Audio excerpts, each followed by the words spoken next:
नमस्कार दोस्तों, स्वागत है आपका हमारे YouTube चैनल में। हम देख रहे थे सामान्य हिंदी।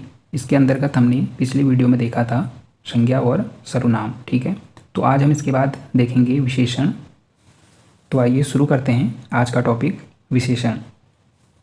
तो सबसे पहले हम विशेषण की अगर हम परिभाषा की बात करें तो संज्ञा व सर्वनाम की विशेषता बताने वाला विकारी शब्द विशेषण कहलाता है।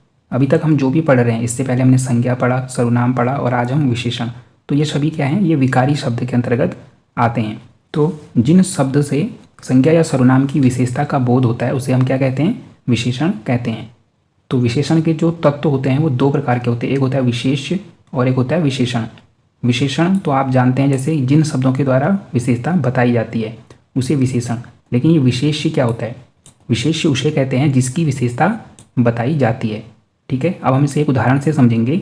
जैसे देखिए, लड़का मोटा है। अब देखिए यहाँ पे मोटा क्या है, ये इसकी विशेषता है। मोटा, पतला, ये सभी किस में आते हैं, इसके विशेषण के अंतर्गत ही आते हैं। तो अब देखिए, लड़का मोटा है, इसमें विशेषण क्या है, विशेषण है मोटा। लेकिन ये मोटा किसके लिए कहा गया है, लड़के के लिए। तो अर्थात यहाँ पे लड़का क्या है, विशेष्य है। ऐसे ही देखिए, जैसे राम सुंदर लड़का है, तो देखिए इसमें क्या है, सुंदर विशेषण है और किसकी विशेषता बताई गई है, लड़के की। तो लड़का यहाँ पे क्या हो जाएगा, विशेष्य हो जाएगा। अब इसके बाद हम देखेंगे स्थान के आधार पर विशेषण दो रूप से प्रयोग किया जाता है। अब देखिए, एक होता है विशेष्य विशेषण और एक होता है विधेय विशेषण। तो सबसे पहले हम देखेंगे विशेष्य विशेषण किसे कहते हैं। जब किसी वाक्य में विशेषण शब्द पहले आए तथा उसके ठीक बाद संज्ञा शब्द आए तो वहाँ विशेष्य विशेषण होता है। अब देखिए, जैसे रमेश बुद्धिमान लड़का है। ठीक है, रमेश बुद्धिमान लड़का है। तो अब यहाँ पे देखिए, यहाँ पे जो विशेषण शब्द है वो क्या है, बुद्धिमान है। ठीक है, और इसके ठीक बाद संज्ञा शब्द आया है लड़का, ये क्या है, संज्ञा शब्द है। ऐसे ही देखिए, लाल घोड़ा दौड़ा, इसमें लाल क्या है, ये विशेषण है, लेकिन ये किसकी विशेषता है, घोड़े की। तो विशेषण के तुरंत बाद, ठीक है, जैसा कि परिभाषा में कहा गया है कि जो विशेषण शब्द है उसके तुरंत बाद संज्ञा शब्द आएगा। अब देखिए, संज्ञा ये विशेषण है, इसके तुरंत बाद संज्ञा शब्द आया है, तो ये क्या है, विशेष्य विशेषण। ठीक इसी प्रकार से दूसरा होता है विधेय विशेषण। अब विधेय विशेषण में क्या हो जाएगा, जब किसी वाक्य में विशेषण के बाद संज्ञा ना आकर सहायक क्रिया का प्रयोग किया जाए। अब देखिए, जैसे घर का नौकर आलसी है। अब यहाँ पे विशेषण क्या है, इस पूरे सेंटेंस में जो विशेषण शब्द है वो है आलसी, लेकिन आलसी के बाद कोई भी संज्ञा नहीं है, यहाँ पे है, और है हमारा क्या, एक सहायक क्रिया है। ठीक है, तो ये क्या हो जाएगा, विधेय विशेषण। जैसे राहुल का कुत्ता काला है। ठीक है, तो इसमें विशेषण शब्द है काला, लेकिन काला के बाद कोई भी संज्ञा नहीं है, यहाँ पे क्या है, यहाँ पे है सहायक क्रिया। ठीक है, तो इसे कहते हैं विधेय विशेषण। इसके बाद हम देखेंगे विशेषण के भेद। ठीक है, तो विशेषण के चार भेद होते हैं। पहला है सार्वनामिक विशेषण, ठीक है, फिर है गुणवाचक विशेषण, संख्यावाचक विशेषण और परिमाणवाचक विशेषण। तो अब हम इन्हीं चार भेदों के विषय में जानेंगे। ठीक है, तो आइए शुरू करते हैं। सबसे पहले है सार्वनामिक विशेषण। अब देखिए, सार्वनामिक विशेषण की जो परिभाषा है, पुरुषवाचक या निजवाचक सर्वनामों को छोड़कर। ठीक है, हमने इससे पहले सर्वनाम देखा, उसमें हमने सर्वनाम के प्रकार देखे थे। तो वहाँ होता था पुरुषवाचक सर्वनाम या निजवाचक सर्वनाम। इन सर्वनामों को छोड़कर अन्य सर्वनाम जब किसी संज्ञा की विशेषता बताते हैं तो उन्हें हम क्या कहते हैं, सार्वनामिक विशेषण कहते हैं। ठीक है, देखिए सर्वनामिक विशेषण में हमेशा क्या होता है, जो सर्वनाम होता है उसके बाद संज्ञा शब्द होना चाहिए हमेशा। ठीक है, अब देखिए, जैसे यह आदमी विश्वासी है। अब यह क्या है, इसमें सर्वनाम है, उसके तुरंत बाद संज्ञा शब्द है आदमी। यह लड़का है। ठीक है, यह क्या है, सर्वनाम है, लेकिन इसके तुरंत बाद संज्ञा है, तो ये क्या है, सार्वनामिक विशेषण कहलाते हैं। ठीक है, अर्थात अगर हम इसको साधारण शब्दों में समझें तो इसका जो अर्थ हो जाएगा, क्या हो जाएगा, ऐसे सर्वनाम, ठीक है, जो किसी संज्ञा से पहले आके उसी संज्ञा के बारे में बात करे तो वह क्या कहलाते हैं, सार्वनामिक विशेषण कहलाते हैं। ठीक है, अब हम देखेंगे सार्वनामिक विशेषण के प्रकार। ठीक है, जो सार्वनामिक विशेषण है ये दो प्रकार का होता है। पहला होता है मौलिक सार्वनामिक विशेषण। ठीक है, और दूसरा होता है यौगिक सार्वनामिक विशेषण। तो मौलिक सार्वनामिक विशेषण उसे कहते हैं जिसमें सर्वनाम जो है अपने मूल रूप में आता है। देखिए, जैसे उदाहरण के लिए, यह आदमी चोर है।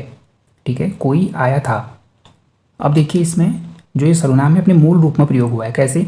जैसे हमने ये सर्वनाम देखा था कितने होते थे, 11। मूल रूप से सर्वनाम 11 ही होते हैं, लेकिन फिर उसके अनेक रूप जो होते हैं परिवर्तित होके फिर तब उनकी जो संख्या है वो ज़्यादा हो जाती है। ठीक है, लेकिन मूल रूप से 11 ही होते हैं। और जो यह है, कोई है, ये मूल सर्वनाम है।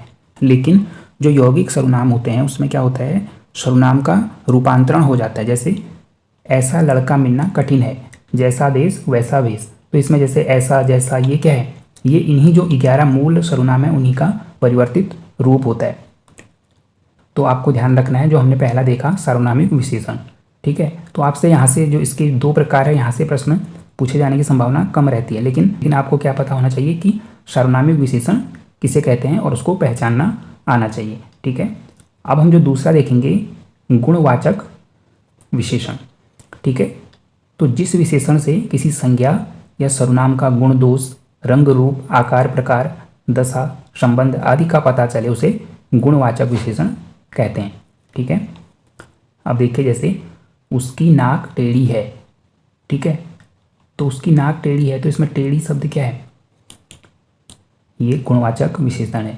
ठीक है, भारती मोटी लड़की है, तो इसमें मोटी क्या हो जाएगा, गुणवाचक विशेषण हो जाएगा। ठीक है, अब ये गुणवाचक विशेषण के अंतर्गत क्या क्या आता है, देखिए जैसे काल आ सकता है, जैसे सेंटेंस में आएगा, जैसे प्राचीन, वर्तमान, आगामी, ऐतिहासिक।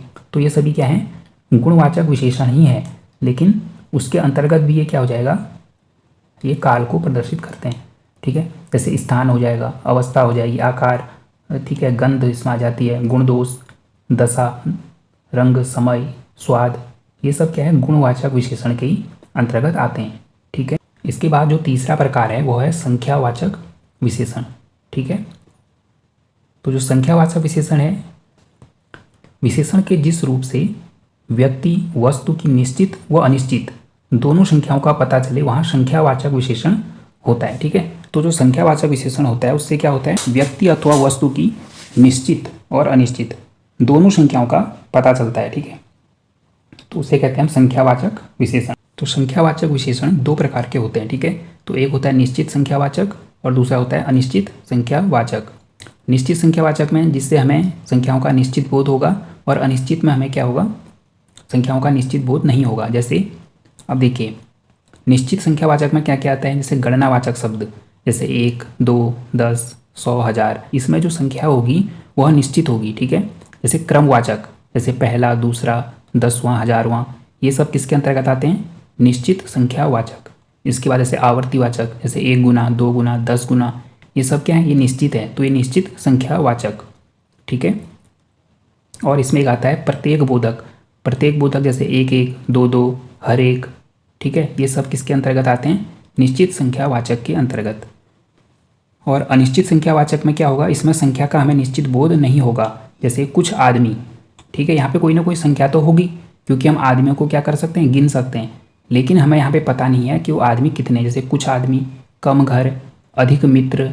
ठीक है, तो ये क्या है, अनिश्चित संख्यावाचक। तो जो संख्यावाचक विशेषण है वो 2 प्रकार का होता है, निश्चित वाचक और अनिश्चित वाचक। ठीक है, इसके बाद जो अगला प्रकार है वह है परिमाणवाचक विशेषण। ठीक है, जब किसी वाक्य में वस्तु की मात्रा का स्पष्ट या अस्पष्ट, अर्थात निश्चित या अनिश्चित दोनों रूप व्यक्त हों तो वहाँ परिमाणवाचक विशेषण होता है। ठीक है, तो परिमाणवाचक विशेषण भी 2 प्रकार का होता है। ठीक है, निश्चित परिमाणवाचक और अनिश्चित परिमाणवाचक। तो निश्चित परिमाणवाचक में हमें क्या होगा, मात्रा का जो है निश्चित बोध होता है। जैसे 3 लीटर दूध, 10 किलो घी, 1 दर्जन केले, तो ये क्या हो जाएगा, निश्चित परिमाणवाचक। लेकिन अनिश्चित परिमाणवाचक में क्या होगा, जैसे थोड़ा नमक, ठीक है, बहुत सारा घी।